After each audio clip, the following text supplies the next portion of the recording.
जय हिंद। आज की क्लास में हम देखेंगे जो आपको भारतीय संविधान का जो क्लास सेकंड है, जिसमें हम आपको पहले क्लास में आप लोग को बताए थे अनुसूची क्या होती है, अनुच्छेद के बारे में।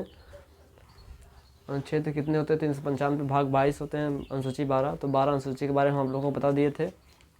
उसके बाद हम आज देखेंगे उसके बाद हमारा क्या है, सबसे छोटा क्या था, अनुसूची था, इसको हम बता दिए थे। उसके बाद जो उससे बाद हमारा जो भाग है, भाग 22 है। हम एक एक भाग को अब देखेंगे, भाग 1, भाग 2, भाग 3, भाग 4, ऐसे ऐसे हम देखेंगे। ठीक है। अनुच्छेद आपके भाग में क्या है? अनुच्छेद है। जो पॉइंट आपका वो क्या है? अनुच्छेद है। और लेसन जो है क्या है? भाग है। जो भाग को हम क्या कहते हैं? लेसन कहते हैं या फिर चैप्टर कहते हैं। ठीक है। उसके बाद जो हमारा पहला भाग है, भाग फर्स्ट, जो हमारा है 22 भागों से पहले पहला भाग है भाग 1। भाग 1 क्या है? तो संघ है और उसके राज्य क्षेत्र। संघ है और उसके राज्य क्षेत्र। ठीक है। संघ और उसका क्या है? राज्य क्षेत्र है। ठीक है। इसमें आपके 28 राज्य हैं और 8 है केंद्र शासित यूनियन टेरिटरी। 28 राज्य और 8 केंद्र शासित प्रदेश हैं। और इसमें छोटा में दिया गया है कि इतने राज्य हैं, इतने केंद्र शासित प्रदेश। अगर इसके अब 28 राज्य के बारे में आपको जानना है, 28 राज्य का क्षेत्रफल कितना है, उन राज्यों की सीमा किस किस देश से लगती है, किस किस प्रदेश से लगती है। ठीक है। उसकी जनसंख्या और जो इसका जो विस्तार है, इसके बारे में, किसी राज्य के विस्तार के बारे में हम अगर जानना है तो अनुसूची 1 में जाके देखें। हमको आप लोगों को बताया जो बड़ी बड़ी चीज़ होती है आपको अनुसूची में जोड़ दी गई है, जबकि पहले अनुसूची में दिया गया है। आपको इसके बारे में जानना है इस राज्य के, तो आप पहली अनुसूची में जाके देख सकते हैं। ठीक है।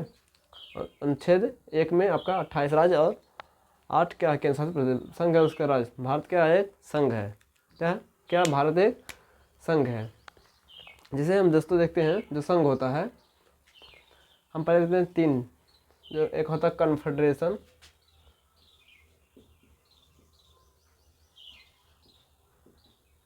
और एक होता है फेडरेशन, और एक का होता है यूनियन। इसका मतलब होता है परिसंघ, इसका मतलब होता है संघ, और इसका मतलब होता है, इसका मतलब भी आपको संघ होता है। ठीक है। और कन्फेडरेशन मतलब संघ होता है, और फिर जो फेडरेशन है वो भी इसका मतलब भी क्या होता है? संघ होता है। कॉन्फेडरेशन मतलब परिसंघ होता है, कॉन्फेडरेशन मतलब संघ, और यूनियन मतलब संघ होता है। तो भारत क्या राज्यों का संघ है, 28 राज्य और 8 राज्यों का संघ है। एक यूनियन है। क्या है? यूनियन है। क्या है? यूनियन है। फेडरेशन नहीं है। दोनों हिंदी देखिए, लेकिन क्या है? यूनियन है। अब हम देखते हैं फेडरेशन क्या होता है। फेडरेशन में कई छोटे छोटे राज्य मिलके एक राज्य, एक देश का क्या करते हैं? निर्माण करते हैं। जब कई देश छोटे छोटे मिल जाते हैं, फिर कई राज्य हैं छोटे छोटे मिल के एक देश का निर्माण करते हैं। और फिर इसमें जो राज्य होते हैं एक देश का क्या निर्माण करते हैं। इसमें से जो राज्य हैं वो कभी भी आसानी से टूटकर अलग हो सकते हैं। कॉन्फेडरेशन में से कोई भी राज्य आसानी से टूटकर अलग हो सकते हैं। ठीक है। और फेडरेशन क्या होता है? संघ। फेडरेशन यानी संघ। फेडरेशन जैसे बहुत सारे छोटे छोटे राज्य या फिर राज्य मिलके केंद्र सरकार को अपनी कुछ कुछ शक्तियाँ देते हैं और कहते हैं आप इसका उपयोग करिए, कहते हैं आप इसका उपयोग करिए। कई राज्य मिलके कुछ शक्तियाँ आपको, केंद्र सरकार एक सरकार बनाएंगे या फिर देश बनाएंगे, और कुछ शक्तियाँ आपको, सभी राज्य कुछ कुछ शक्तियाँ आपको केंद्र सरकार को देंगे और कहेंगे आप इसका उपयोग करिए। और इसमें से आसानी से अलग हो सकते हैं कॉन्फेडरेशन में से, इसमें से भी अलग हो सकते हैं, लेकिन कॉन्फेडरेशन के मुकाबले ये थोड़ा यूनिट इसमें ज़्यादा है। ठीक है। यूनियन ये थोड़ा मजबूत होता है। कॉन्फेडरेशन से फेडरेशन क्या थोड़ा मजबूत होता है, इसलिए इसमें से भी आसानी से निकला जा सकता है। इसमें से भी निकल सकता है, इसमें से बहुत आसानी से ही निकला जा सकता है। उसके बाद यूनियन होता है। यूनियन क्या होता है? यूनियन मतलब भी संघ होता है। इसमें से कोई भी राज्य अलग नहीं हो सकता है। भारत क्या है? राज्यों का यूनियन है, ना कि फेडरेशन है। भारत राज्यों क्या है? यूनियन है। इससे कोई भी राज्य अलग नहीं हो सकता है। ठीक है। ठीक है दोस्तों, इसके बाद हम लोग बताते हैं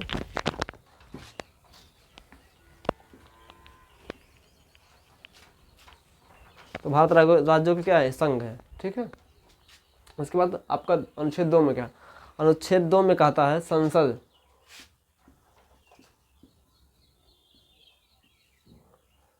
संसद को इतना शक्ति, इतना अधिकार है कि वो किसी भी विदेशी राज्य को भारत में मिला सकती है। संसद किसी भी विदेशी राज्य को भारत में मिला सकती है।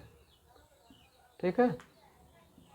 संसद किसी भी विदेशी राज्य को भारत में क्या सकती है, मिला सकती है, और बिना राष्ट्रपति के अनुमति के।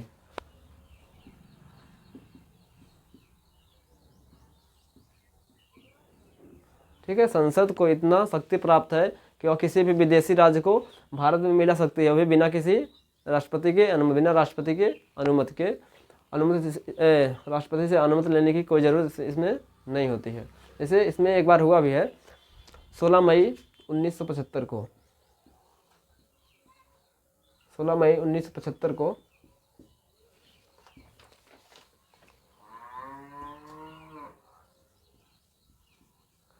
सिक्किम क्या था, 16 मई 1975 को सिक्किम को क्या बना दिया गया था आपका, उस पर क्या हुआ था, उस पर चीन कब्जा करना चाहता था, तो उसने तो वह भारत में मिलना चाहा। सिक्किम भारत में एक अलग राज्य था, वो भारत में मिलना चाहा, तो उसने कहा कि हम भारत में मिलना चाहते हैं, लेकिन हम पहले भारत में मिल के देखेंगे कि हमको भारत अच्छे से ट्रीट कर रहा है कि नहीं कर रहा, हमारे साथ कैसा व्यवहार कर रहा है। तो जो 35वां संशोधन हुआ, 35वां संशोधन के तहत जब सिक्किम को 1974 में सिक्किम को क्या बना, सह राज्य बना दिया गया। क्या बना दिया गया, सह राज्य बना दिया गया। ठीक है, 35वां संशोधन के तहत 1974 को सिक्किम को सह राज्य बनाया गया। ठीक है, उसके बाद जब सिक्किम वाले 1 साल भारत के साथ रह लिए, घुल मिल गए, उसके बाद 36वां संशोधन के तहत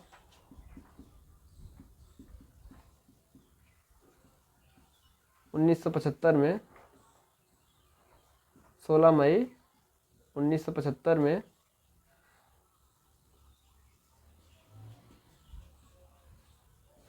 ठीक है, 36वां संशोधन के तहत 16 मई 1975 को आपको सिक्किम को 22वां राज्य बनाया गया। ठीक है, सिक्किम को 22वां राज्य बनाया गया। सह राज्य किस संशोधन द्वारा भारत को सह राज्य बनाया गया, 35वां संशोधन के द्वारा सिक्किम को सह राज्य बनाया गया, और पूर्ण राज्य कब बनाया गया, 36वां संशोधन के तहत 16 मई 1975 को सिक्किम को 22वां भारत का 22वां राज्य बनाया गया। ठीक है, तो आपका अनुच्छेद 2 में है, संसद किसी भी विदेशी राज्य को भारत में मिला सकती है, संसद के राष्ट्रपति के बिना किसी अनुमति के।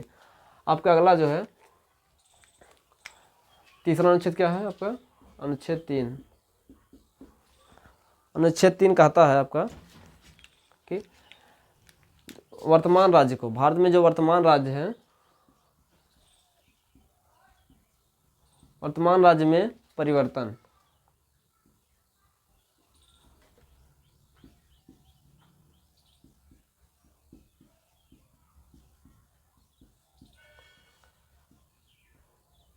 भारत के वर्तमान राज्य में परिवर्तन कर सकती है। जैसे भारत में जितने भी राज्य हैं उसका नाम बदल सकती है, उसका सीमा परिवर्तन कर सकती है, उसका क्षेत्र का, किसी राज्य में से दूसरा राज्य नया राज्य बना सकती है संसद, उसका नाम परिवर्तन कर सकती है, कुछ हिस्सा दूसरे राज्य को दे सकती है। संसद को इसका क्या अधिकार है, इसमें राष्ट्रपति हस्तक्षेप नहीं करेंगे, फिर राष्ट्रपति के बिना अनुमति के।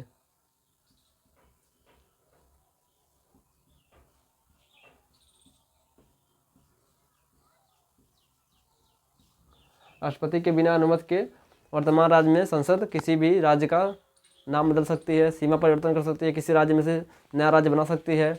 ठीक है, ऐसा आपको हुआ भी, ऐसा हुआ है। ठीक है, कब हुआ है आपका जो है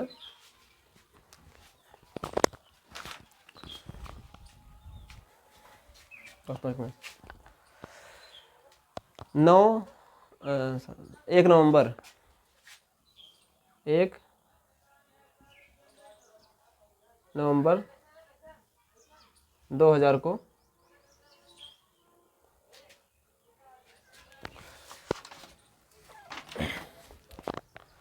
जो आपका मध्य प्रदेश है ना, आपका जो मध्य प्रदेश है, 1 नवंबर 2000 को मध्य प्रदेश में से आपका क्या बनाया गया, छत्तीसगढ़ बनाया गया। मध्य प्रदेश में छत्तीसगढ़ नया राज्य बनाया गया। ठीक है, 1 नवंबर 2000 को मध्य प्रदेश में से छत्तीसगढ़ क्या बनाया गया, एक नया राज्य बनाया गया। ठीक है, उसके बाद आपका 9 नवंबर 2000 को उत्तर प्रदेश में से एक नया राज्य बनाया गया, इसका नाम उत्तराखंड है। क्या है? उत्तराखंड। ठीक है। 9 नवंबर सन 2000 को यूपी में से एक नया राज्य बनाया गया, जिसका नाम क्या है? उत्तराखंड पड़ा। उसके बाद 15 नवंबर को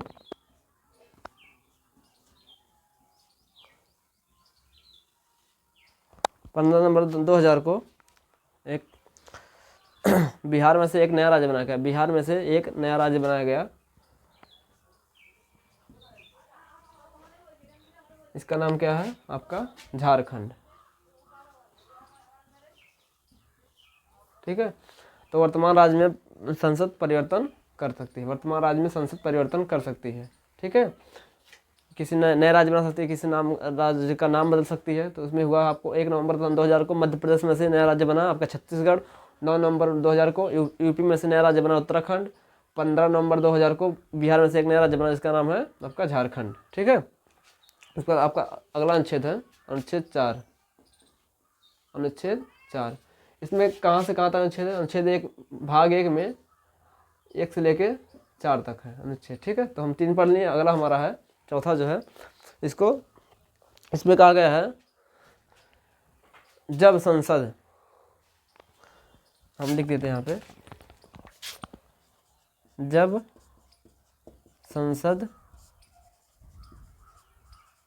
अनुच्छेद 2 या 3 का प्रयोग करेगी तो राष्ट्रपति इसमें हस्तक्षेप नहीं करेंगे। ठीक है। अनुच्छेद 4 में कहा गया जब संसद, अनुच्छेद 2 यानी कि जब किसी विदेशी राज्य को मिलाएगी, या अनुच्छेद 3 जब किसी वर्तमान राज्य में सीमा परिवर्तन, उसका जो भी परिवर्तन करेगी किसी राज्य में, तो उसमें राष्ट्रपति हस्तक्षेप नहीं करेंगे, क्योंकि इसको अनुच्छेद 368 से